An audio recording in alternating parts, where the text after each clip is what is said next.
Hi friends, I am Abhishek. Welcome to my YouTube channel the ocean of Shiksha. तो अभी जो हमारा वीडियो डिस्कशन चल रहा है वो क्लास 12 की जो हमारी सेकंड बुक है पॉलिटिकल साइंस की, politics in India since independence, यानी कि स्वतंत्र भारत में राजनीति। आज हम उसका चैप्टर सेकंड डिस्कस करेंगे। ऑलरेडी हमने चैप्टर फर्स्ट डिस्कस कर लिया था, जिसमें हमने कुछ टॉपिक्स के बारे में डिस्कस किया था, जैसे कि जो हमारे नेशंस को बिल्ड करने के लिए सामने जो भी फ्रंट में हमारे चैलेंजेस थे जब हमारी कंट्री इंडिपेंडेंस हुई थी, उसके बारे में डिस्कस किया था। जैसे कि आप सबको पता होगा कि जब 15 अगस्त 1947 को हमारा देश आज़ाद हुआ था, तब उस टाइम पे जो प्रिंसली स्टेट थे वो कितने थे? 565। तो इन सबको यूनाइट करके एक अखंड भारत का निर्माण करना, यानी कि एक, हम बात करते हैं यूनाइट नेशंस का बिल्ड करना, क्या था? काफ़ी बड़ा चैलेंजेस था। फिर अगर बात करें दूसरा जो हमारे फ्रंट में चैलेंज था कि लिटरेसी रेट कम होने के बाद, यानी कि हमारी कंट्री में उस टाइम पे जो अनएजुकेटेड लोग जो बहुत ज़्यादा कम थे, सॉरी बहुत ज़्यादा जो अनएजुकेटेड लोग की संख्या ज़्यादा होने की वजह से, लिटरेसी रेट कम होने से क्या था, एक डेमोक्रेसी को इस्टेब्लिश कर पाना हमारे लिए क्या था, किसी चैलेंज से कम नहीं था। फिर अगर हम तीसरे चैलेंज की बात करते हैं तो डेवलपमेंट भी हमारे लिए क्या था, एक बहुत बड़ा चैलेंज था। क्योंकि कॉलोनियल टाइम की अगर बात करें तो जो 200 साल तक जो ब्रिटेन ने हम पे रूल किया था, तो इन 200 सालों में क्या था, हमारी कंट्री के अंदर जितनी भी जो रिसोर्सेज थे वो सारे आप हमारी कंट्री से निकाल करके कहाँ ले गए थे? अपनी कंट्री ले गए। हमारी कंट्री की जो भी इंडस्ट्रीज़ थी, हैंडीक्राफ्ट इंडस्ट्रीज़ थी, जो भी इंडस्ट्रीज़ थी उनके द्वारा डिस्ट्रॉय कर दिया गया। तो उस टाइम पे हमारी कंट्री में काफ़ी ज़्यादा पॉवर्टी यानी कि लिटरेसी रेट काफ़ी ज़्यादा कम होना, भुखमरी, इन सब में क्या था, एक चैलेंज था कि हम अपने नेशंस को किस तरीके से डेवलपमेंट की ओर लेके जा सकें। तो ये सारी चीज़ें हमने फर्स्ट लेक्चर में डिस्कस किया था। टोटल हमने 4 लेक्चर लिए थे फर्स्ट चैप्टर के।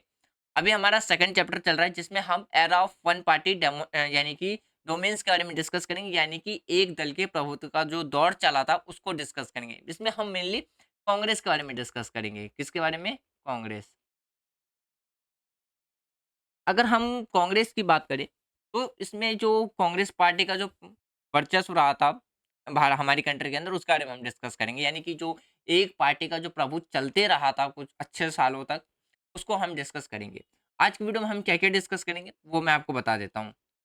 आज के यानी कि आज की वीडियो में हम सबसे पहले वन पार्टी डोमेन्स के बारे में डिस्कस करेंगे।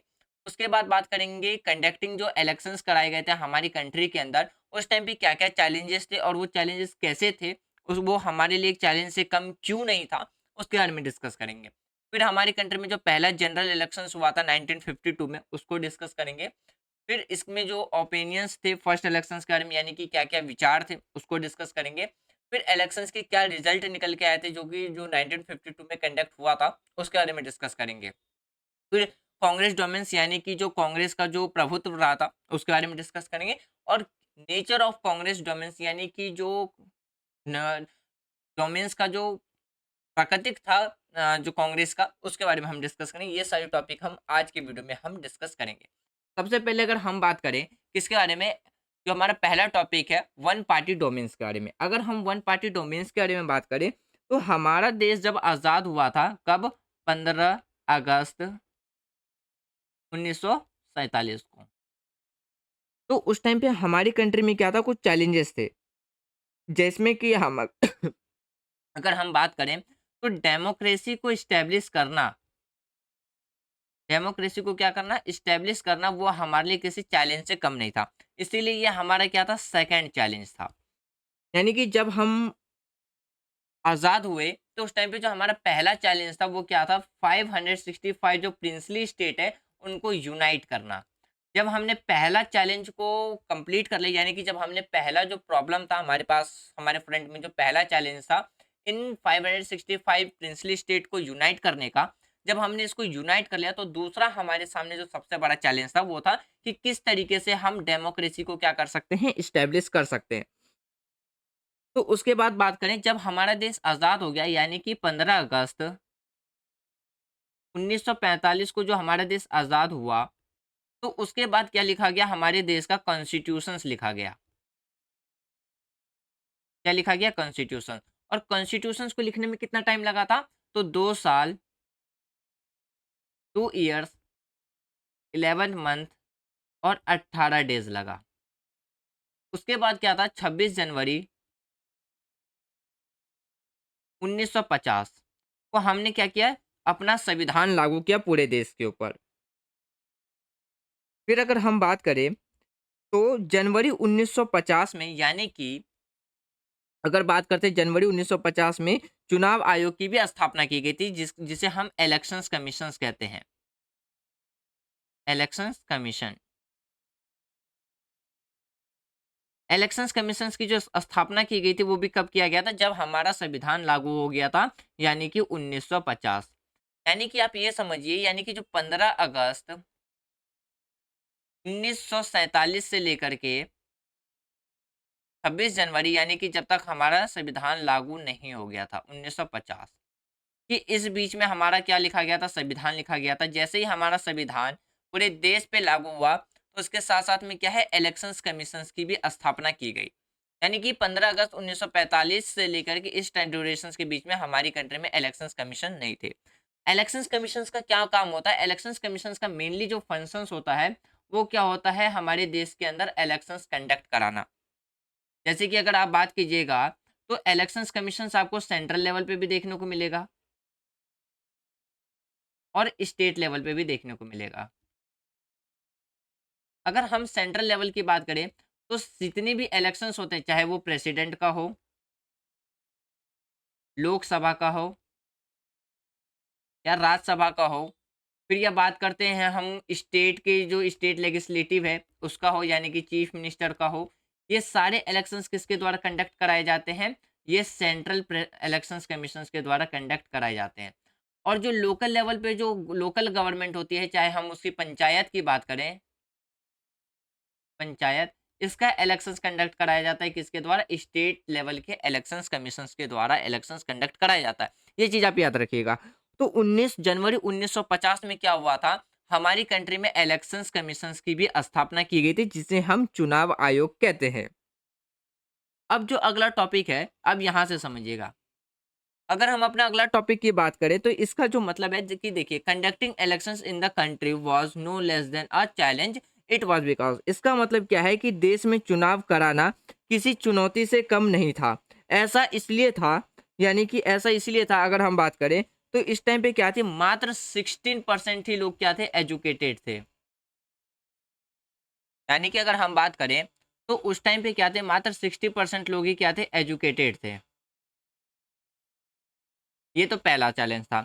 दूसरा पॉइंट इसका क्या था, उस टाइम पे अगर हम बात करें तो हमारी जो मोस्ट ऑफ दी जो कंट्री की जो पॉपुलेशंस थी, यानी कि मोस्ट ऑफ पॉपुलेशन, वो किससे सफरिंग कर रही थी, पॉवर्टी, यानी कि गरीबी से क्या कर रही थी, वो सफरिंग कर रही थी। दूसरा चैलेंज था हमारे पास, कब, जब हम पहला इलेक्शंस कंडक्ट करा रहे थे। तीसरा चैलेंज क्या था, lack of means of communication, less of means of communication,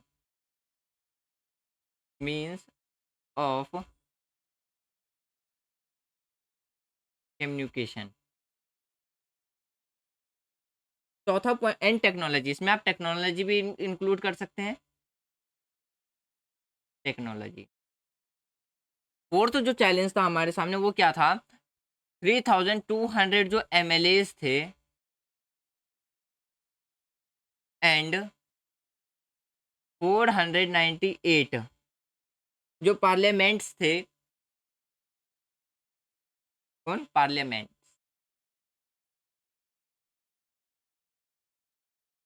वो इलेक्टेड आए थे, मात्र जो इलेक्टेड होकर के आए थे, मात्र 17 करोड़ लोगों के द्वारा वोट दिए गए थे। 17 करोड़ वोटों के द्वारा क्या दिए थे, वोट्स दिए गए थे। मात्र 17 करोड़ जो वोटर्स थे, उनके द्वारा वोट करके 3200 एमएलए और 498 जो पार्लियामेंट्स थे, वो यानी कि वोट दे करके चुने गए थे। फिर अगर हम बात करते हैं इसमें, जो हमारा था, इसमें जो इलेक्शंस था वो क्या था, रियल, अगर हम बात करते हैं जो इलेक्शंस था हमारे पास, वो रियल स्टेट्स का क्या आयोजन किया गया था। तो ये कुछ चैलेंजेस थे। यानी कि अगर हम इसका फोर्थ चैलेंज की बात की, सॉरी फिफ्थ चैलेंज की अगर हम बात करें, द कॉन्स्टिट्यूंसीज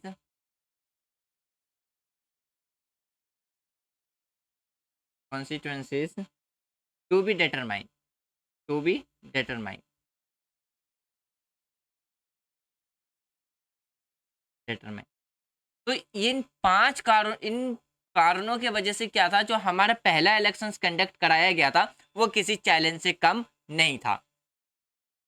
अब अगर हम अगला टॉपिक की बात करते हैं, जो इंडिया का जो पहला चैलेंजेस यानी कि जो पहला इलेक्शंस हुआ था वो कब हुआ था, 1952 में कंप्लीट हुआ था। यानी कि 1951 में इलेक्शंस कंडक्ट होना स्टार्ट हुआ था और खत्म रिजल्ट कब आया था, 1952 में। अब देखिए कैसे, अगर हम बात करें इसमें, देश में पहले आम चुनाव के लिए था, यानी कि जो हमारा पहला इलेक्शन जो कंडक्ट कराया गया था 1951 से जो 1952 तक चला था, वो क्या था, हमारे देश का पहला जनरल इलेक्शंस था, जिसमें अगर हम बात करें लगभग 3 लाख लोगों का क्या था, परीक्षण किया गया था। यानी कि जो इसमें जो सर्वे किया गया था, यानी कि जो सॉरी जो इसमें ट्रेंड किए गए थे लोग, वो कितने किए गए थे, ओनली 3 लाख। फिर अगर बात करते हैं, जो कॉन्स्टिट्यूट थे वो क्या थे, डिटरमाइन थे, यानी कि जो चुनावी जो नतीजे थे उनका क्या किया था, यानी कि जो सीमांकन किया गया था।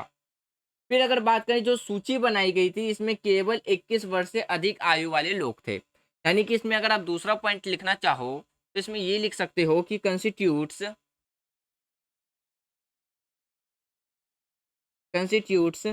डिटरमाइन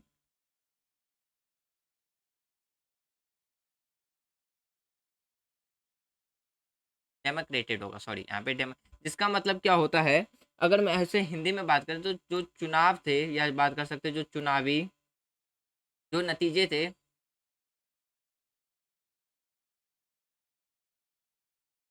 का क्या किया गया था, सीमांकन किया गया था,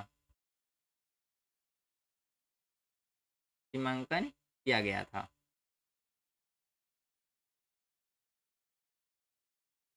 फिर अगर बात करें इसमें जो वोटर लिस्ट बनाई गई थी, वो जो वोटर लिस्ट बनाई गई थी इसमें केवल कितने से थे, 21 साल के जो बड़े थे उससे थे। यानी कि जितनी भी जो वोटर लिस्ट बनाई गई थी इसमें जितने भी जो लोग शामिल थे उनकी आयु कितनी थी, 21 साल या 21 साल से ज्यादा थी। और जो इलेक्शंस जो कैंपेन जो स्टार्ट हुआ था वो हमारी कंट्री में तब जाकर के इलेक्शंस जो कैंपेन था वो हमारे देश में यानी कि शुरू हुआ था, यानी कि देश में जो चुनाव प्रसार किया गया था तब शुरू किया गया था। फिर अगर हम ओपिनियन की बात करते हैं, यानी कि पहले चुनाव के बारे में क्या राय थी, तो उसमें क्या था कि वन इंडिया एडिटर, एक इंडियन एडिटर के द्वारा क्या कहा गया कि the biggest Gamble in history. क्या कहा गया, अगर यहाँ पे देखिए, अगर ओपिनियन की बात करते हैं, जो ओपिनियन दिया गया था, यानी कि एक जो वन इंडियन एडिटर के द्वारा क्या कहा गया था, एक एडिटर के द्वारा कहा गया था कि the biggest Gamble in history, in history, जिसका मतलब था कि इतिहास का सबसे बड़ा जुआ कहा गया था, किसके द्वारा, एक एडिटर के द्वारा। फिर क्या कहा गया, उसके बाद क्या था कि जितनी भी जो अगर हम बात करते हैं मैगजीन्स थी, फिर बात करते हैं जो ऑर्गेनाइजर था, उन सब के द्वारा क्या कहा, जवाहरलाल नेहरू। यानी कि देखिए जितने भी जो अगर हम बात करते हैं पत्रिका में लिखा, यानी कि देखिए जो ऑर्गेन्स बेजल नाम का क्या था, एक पत्रिका थी, यानी कि एक मैगजीन्स था, उसमें ये लिखा गया था कि जो जवाहरलाल नेहरू है अपने जीवित रहते ही यह अविशंस और पछताएंगे कि भारत में सार्वजनिक, अगर यानी कि बात करते जो सार्वजनिक, यानी कि आप ये समझिए कि हमारी कंट्री में क्या था कि एक ऑनरेन मेंजल नाम का क्या था, एक हमारा मैगजीन्स था, जिसने ये कहा था कि पंडित जवाहरलाल नेहरू क्या है वो अपने जीवित रहते ही क्या करेंगे, वो पछताएंगे यानी कि रिग्रेट करेंगे universal adult suffrage in India, जो कि क्या हो, जो फेलियर था। इसके बारे में क्या कहा गया था, ये किसके द्वारा कहा गया था, ये कहा गया था जो हमारी कंट्री के एक मैगजीन्स है जिसका नाम क्या है, ऑर्गेनाइजर के द्वारा ये बात अपने मैगजीन्स में लिखी गई थी। फिर उसके बाद अगर बात करते हैं हमारी कंट्री में जो पहला जनरल इलेक्शंस हुआ था वो कब हुआ था, अक्टूबर 1951 से लेकर के कब हुआ था, फरवरी 1952, फरवरी 1952 तक चला था। ये हमारी कंट्री का जो कब से लेकर कब तक चला था, पहला जनरल इलेक्शंस चला था। फिर उसमें अगर हम बात करें कि तो जो देखिए, भारत में पहला जो आम चुनाव था, ये तो मैंने अभी आपको बताया कि अक्टूबर 51 से लेकर के फरवरी 1952 तक चला था। क्योंकि जो हमारा निवास स्थान था, यानी कि निवास स्थान पर ही क्या हुआ था, चुनाव किया गया था। 1952 में हुआ ऐसा एक उदाहरण, या बात करते हैं 1952 का, जो इसे हम क्या कहते हैं, एक चुनाव कहते हैं। अब बात करते हैं इसका जो रिजल्ट क्या आया था। अगर हम इसके रिजल्ट की बात करते हैं, तो इसमें क्या था, एक सक्सेसफुली क्या था, डेमोक्रेसी स्टेब्लिश हुआ था। यानी कि अगर हम बात करें, डेमोक्रेसी क्या हुआ था, सक्सेसफुली सेटअप हुआ था। यानी कि जो हमारा सपना था कि किस तरीके से हम क्या कर सके, डेमोक्रेसी को स्टेब्लिश कर सकें, वो पूरी तरीके से सक्सेसफुली स्टेब्लिश हो चुका था। फिर बात करें, लोगों ने चुनाव में भाग लिया, यानी कि लोगों ने, जो हमारा पहला इलेक्शंस हुआ था, तो लोगों ने इसमें बढ़ चढ़ कर, यानी कि पहले इलेक्शंस को क्या किया था, एक फेस्टिवल की तरह लोग सेलिब्रेट करके इसमें पार्टिसिपेट उन्होंने की थी।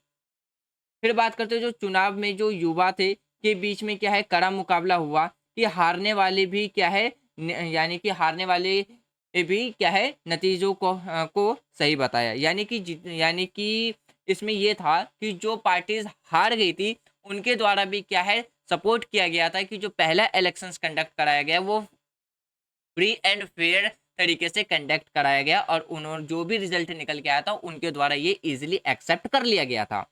फिर बात करते हैं, इसमें जो हमारे इंडियन पीपल्स थे, यानी कि जो भारतीय जनता थे, ने इस विचारधारा के प्रयोग को, यानी कि यानी कि जामा पहनाया था, और सभी आलोचकों के मुंह क्या कर दिए गए थे, बंद कर दिए गए थे।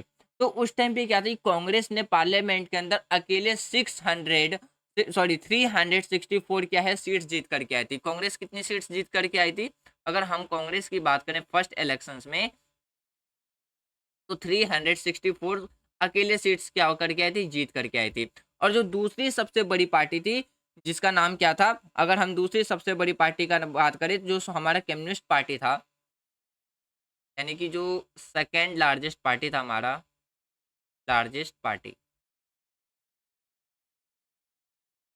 इसको मात्र कितनी सीटें मिली थी, मात्र 16 सीटें मिली थी। तो इस तरीके से अगर हम इन दोनों नंबर के बीच का अगर हम डिफरेंस निकालें, तो इसमें हमें पता चलता है कि किस तरीके से कांग्रेस का डोमेंस था यानी कि शुरुआती सालों में।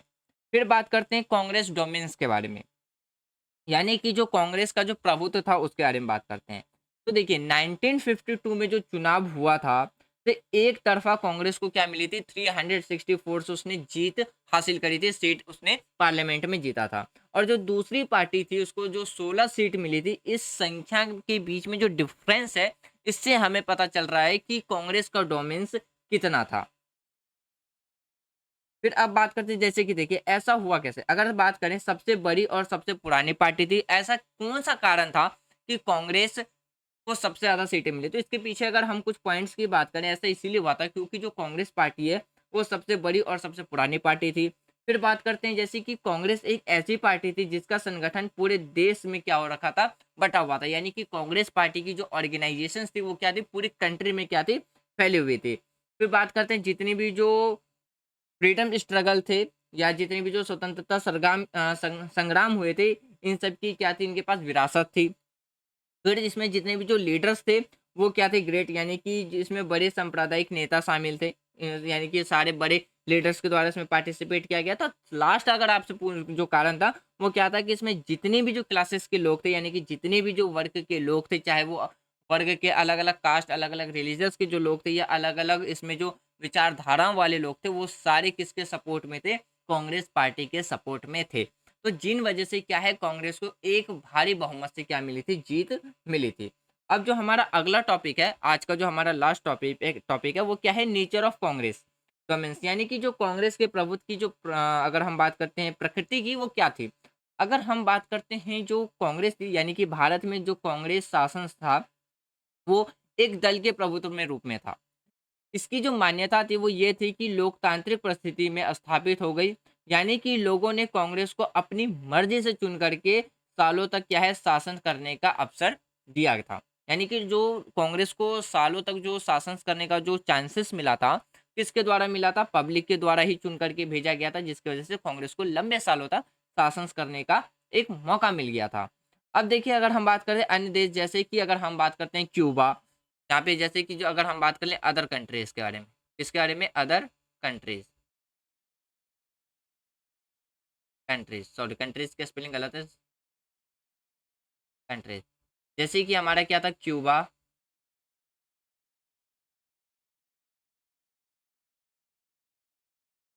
चाइना, या बात करते हैं सीरिया, सीरिया। तो ये ऐसे कंट्री थे जहाँ पे सिंगल पार्टी सिस्टम है, यानी कि अगर हम बात करते हैं वहाँ पे केवल क्या है, एक ही पार्टी का क्या था, शासन की व्यवस्था रखी गई थी। और वहीं पे अगर हम दूसरी साइड बात करें, जैसे कि हमारा जो म्यांमार है, म्यांमार, या फिर बात करते हैं बेलारूस, यहाँ पे भी क्या है, आपको क्या देखने को मिलेगा, एक पार्टी सिस्टम देखने को मिलेगा, जो कि किसके द्वारा इस्टेब्लिश की गई थी, यहाँ पे भी आपको क्या देखने को मिलेगा, वन पार्टी सिस्टम देखने को मिलेगा, वन पार्टी सिस्टम, और जो कि किसके द्वारा इस्टेब्लिश की गई थी, बाय मिलिट्री, मिलिट्री। अब ये दो केस देखिए, यहाँ पे क्या था, अगर हम क्यूबा, चाइना, सीरिया जैसी कंट्री की बात करें, यहाँ पे भी आपको क्या देखने को मिलेगा, वन पार्टी सिस्टम देखने को मिलेगा। और वहीं पे अगर हम म्यांमार, बेलारूस या में भी देखें, तो यहाँ पे भी आपको वन पार्टी सिस्टम देखने को मिलेगा, ये लेकिन किसके द्वारा स्थापित किया गया है, बाय मिलिट्री। लेकिन वहीं पे अगर हम अपनी कंट्री का केस देखें, यानी कि इंडिया का केस देखें, तो ये इन दोनों केसेस से क्या है, अलग है। क्यों? क्योंकि जो इंडिया के अंदर जो कांग्रेस पार्टी का जो डोमेन्स था, यानी कि उस टाइम पे जो सिंगल पार्टी का जो प्रभुत्व था, वो किसके वजह से था, जनता के वजह से था। क्यों? क्योंकि जनता के द्वारा ही क्या है, वोट दे करके कांग्रेस पार्टी को जिताया गया था। इसीलिए इन दोनों केसेस में क्या था, हमारी देश की जो कंडीशंस थी वो क्या थी, पूरी तरीके से अलग थी। तो भारत में जो लोकतंत्र था इसलिए अलग था क्योंकि भारत में जो लोकतांत्रिक शासन था के तहत ही क्या थी, कांग्रेस का एक प्रभुत्व स्थापित हुआ था, जिसकी जो भारत में जो कांग्रेस थी उसकी जो प्राथमिकता को क्या है, रेखांकित किया गया था, यानी कि जो इंडिकेट है वो किया गया था। यानी कि आप ये समझिए कि जहाँ पे एक ही पार्टी सिस्टम होने की वजह से क्या है, यहाँ पे डेमोक्रेसी आपको सिंगल पार्टी सिस्टम देखने को मिली। अगर हम इन म्यांमार, बेलारूस के बारे में बात करें, यहाँ पे सिंगल पार्टी सिस्टम किसके द्वारा स्थापित किया गया था, मिलिट्री के द्वारा। लेकिन देखिए यहाँ पे अगर हम अपनी कंट्री की बात करें, यहाँ पे तो अलग अलग पार्टीज थी, जैसे कि कांग्रेस हो गया, communist party system, communist party हो गया। तो कांग्रेस को किसके द्वारा चुनाव में जिता करके भेजा गया था, पब्लिक के द्वारा ना, पब्लिक के द्वारा। तो इसीलिए जो हमारी कंट्री में जो एक पार्टी का जो डोमेन्स रहा था, वो किसके द्वारा रखा गया था, पब्लिक के द्वारा, यानी कि डेमोक्रेटिक के द्वारा, पब्लिक ने खुद चुन करके उन्हें बिठा रखा था, सत्ता में भेज रखा था। तो इसीलिए क्या था, लंबे सालों तक हमें किसका डोमेन्स देखने को मिलता है, कांग्रेस का डोमेन्स देखने को मिलता है। तो फ्रेंड्स, हम अपना आज का लेक्चर यहीं तक रखते हैं। नेक्स्ट लेक्चर में हम क्या डिस्कस करेंगे, मेन पार्टीज के बारे में डिस्कस करेंगे, जिसमें हम सोशलिस्ट पार्टी, सोशलिस्ट पार्टी की क्या विचारधारा थे, कम्युनिस्ट पार्टी जिसे हम सीपीआई कहते हैं, और उसके क्या थॉट्स यानी कि क्या विचारधारा थे, ऐसे कौन से कारण थे जिसका डिवीजन हुआ था। फिर इसमें हम स्वतंत्रता पार्टी के बारे में डिस्कस करेंगे, स्वतंत्रता पार्टी की क्या विचारधारा थी। फिर उसके जो मेन लीडर्स थे, जैसे कि सी गोपालाचारी, के एन मुंशी, एन जी रंगा, मीनू मुंशी, यानी कि मुंशी, इन सब के बारे में हम डिस्कस करेंगे। फिर उसके बाद हम अपने भारतीय जनता, यानी कि जो अगला पार्टी होगा हमारा भारतीय जनता, उसके बारे में डिस्कस करेंगे, उसकी क्या थिंकिंग थी, उसके क्या कौन कौन से मेन लीडर थे, सपोर्टर्स। और सेकंड जो हमारा जनरल इलेक्शंस हुआ था 1957 में, इसके बारे में हम डिस्कस करेंगे। फिर क्या डिस्कस करेंगे, थर्ड जनरल इलेक्शंस के बारे में डिस्कस करेंगे। तो यहाँ पे ये सारी चीज़ें हम कल की वीडियो में डिस्कस करेंगे। मुझे उम्मीद है आज जो भी हमने डिस्कस किया वो आपको प्रॉपर्ली समझ में आ गया होगा। यदि कोई भी डाउट हो तो आप अपने डाउट को कमेंट बॉक्स में लिख देना। जब हम इसका लेक्चर 2 डिस्कस करेंगे तब उससे पहले हम अपने डाउट को क्लियर करेंगे, तब जा करके हम अपने आगे के चैप्टर को डिस्कस करेंगे। फ्रेंड्स, मैंने यहाँ पे इस बार ज़्यादा लिख के इसलिए नहीं समझाया क्योंकि मेरा लैपटॉप भी कुछ ज़्यादा ही ओवर हीट हो रहा है, तो इसलिए मैंने ओरली ज़्यादा समझाने की कोशिश की है कंपेयर टू ज़्यादा लिख करके। तो यदि कोई भी डाउट हो तो आप अपने डाउट को कमेंट बॉक्स में लिख देना। तो जैसे अगर मेरे लैपटॉप नेक्स्ट क्लासेस में सही चलेगा तो मैं कोशिश करूँगा कि आपके डाउट को उसी क्लास में क्लियर कर दिया जाए। तो यदि आपको वीडियो पसंद आ रही है तो आप वीडियो को लाइक कर सकते हैं, शेयर कर सकते हैं एंड चैनल को सब्सक्राइब कर सकते हैं। Thanks for watching friends, take care, जय हिंद।